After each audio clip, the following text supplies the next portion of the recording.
မိသားစုလေးတစ်ခုစတင်တည်ထောင်ပြီလို့ဆိုတဲ့အခါနှစ်ဦးလက်တွဲကြတယ်ကျင်ပေါ်ကျင်ဘက်နှစ်ဦးလက်တွဲကြတဲ့အခါ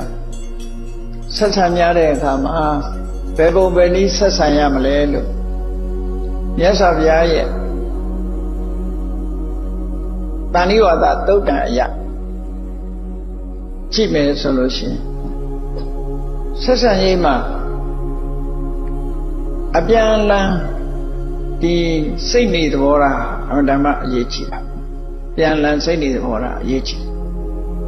အဲ့ဒီပြန်အလှန်စိတ်နေသဘောထားကို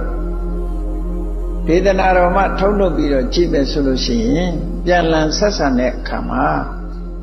ဘယ်လိုစိတ်နေသဘောထားရှိရမလဲလို့ဆိုလို့ရှိရင်နံပါတ်1ကနှစ်ဦးနှစ်ဝနေထိုင်ရတဲ့အခါမှာအပြောခံရမယ်နော်ပြောတာကိုလက်ခံရမယ်လို့ဆိုလို့နော်ဒီသားစုတဦးနဲ့တဦးနေတဲ့အခါမှာနှလုံးသွင်းရမှာငါ့ကိုပြောစရာရှိရင်ပြောပါစေပွင့်ပွင့်လင်းလင်းငါ့ကိုပြောစရာရှိလို့ရှိရင်ပွင့်ပွင့်လင်းလင်းပြောပါစေငါကလည်းပဲသူ့ကိုပြောစရာရှိရင်ပွင့်ပွင့်လင်းလင်းပြောမယ်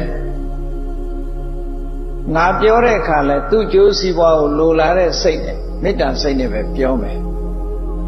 မုန်းတီးတဲ့စိတ်အကျိုးမဲ့ဖြစ်စေတဲ့စိတ်နဲ့ငါမပြောဘူးသူကပြောရင်လည်းပဲဒီဟာမျိုးပဲဖြစ်မယ်ပြောလာလို့ရှိရင်လည်းပဲ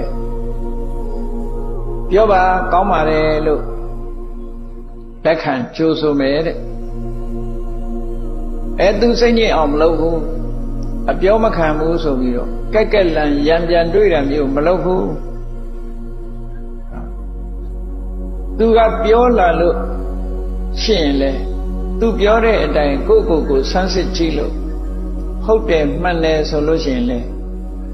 အမှားရှိရင်ပြင်မယ်ဆိုတဲ့စိတ်ဓာတ်မျိုးဒါသူတော်ကောင်းတို့ရဲ့ဆက်ဆံရေးလို့ခေါ်တယ်နော်။ညာသောအဖြစ်တော့လောကလူသားတွေအများစုကိုကြည့်လို့ဆိုရင်အပြောမခံခြင်း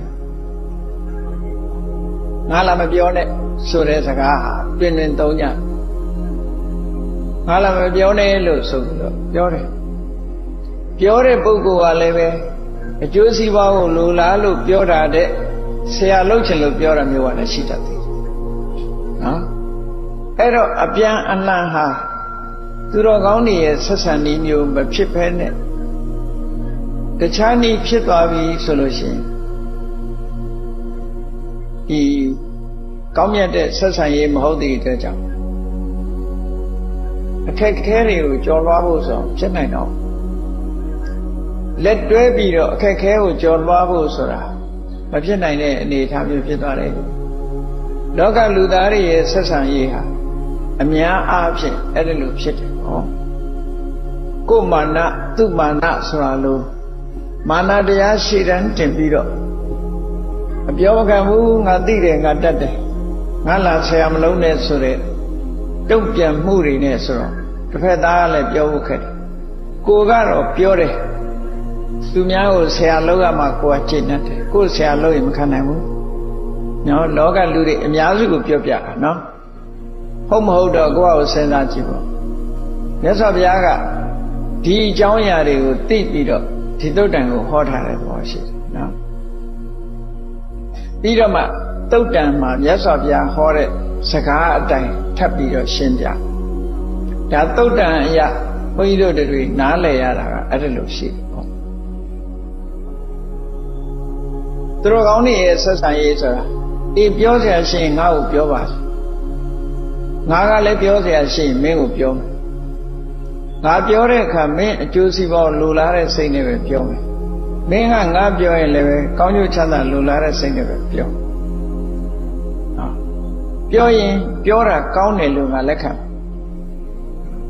ကောင်းတယ်လို့ပြောမယ်ပြောရမယ်ပြောတဲ့တယ်လို့ပဲလက်ခံပြန်ပြီးတော့တုံ့ပြန်ပြီးတော့ရံမတွေ့ဘူးကောင်းတယ်လို့ဆိုတာကြိုးစိုးတယ်ပြန်ပြီးတော့ရံမတွေ့ဘူးသူပြောတဲ့အတိုင်း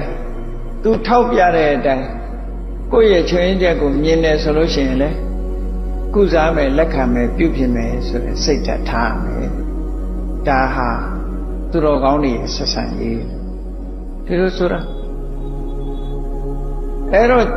ကျင်ပေါ်ကျင်ဘက်ဇနီးမောင်နှံတို့လက်တွဲပြီဆိုတဲ့အခါ